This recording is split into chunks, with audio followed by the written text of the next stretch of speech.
wedding anniversary. I hasten to add, I love the theme is purgatory. No alcohol allowed, or who needs a spritzer? And to combine the day with your hamster's bar mitzvah really hits the spot.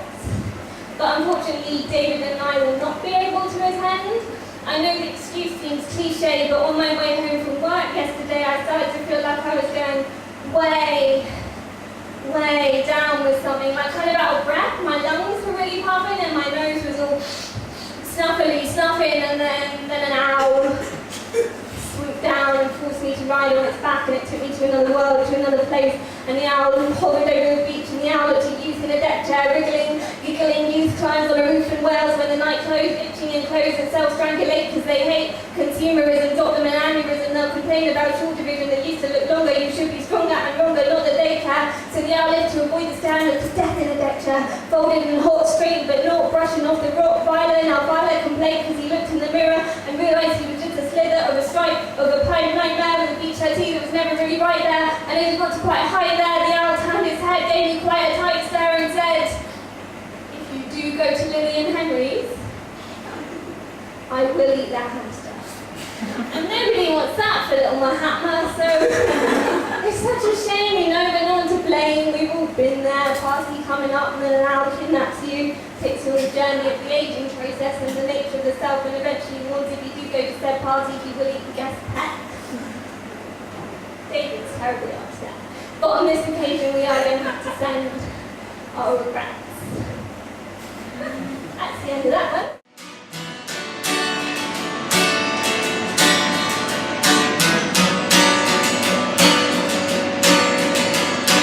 Together, we can take on the world. We can climb to the top and see what miles and miles around. We can show humanity how life is meant to be done. Together, we are untouchable. We can do what we want. And if you have any doubts about it, please speak up to me, 'cause it's my duty to reassure you that life is meant to be lived. You can count on me.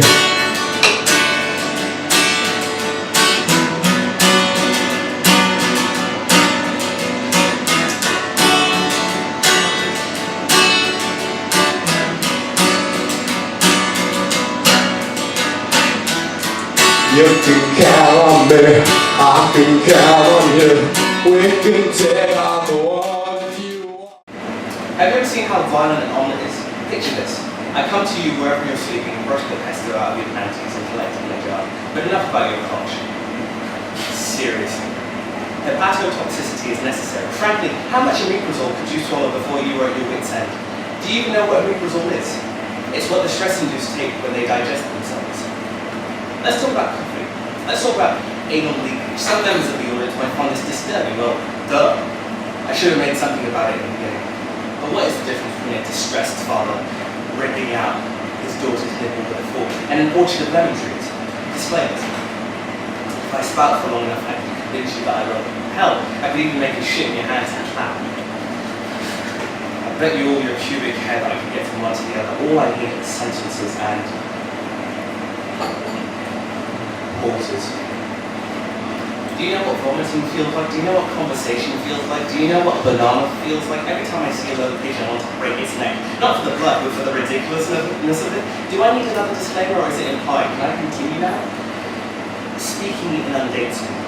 How many sentences have I said? Volumes? Sagas? How many times have I said, I'm coming coherently? Probably none, but I made you say it. Does that mean I win? This is taking some time now. Usually things end. This is the etiquette of living. It will oblige you. It will take your brightest moments and crush them into stardust that dissolves in contact with the breath. Meanwhile, you are now aware of the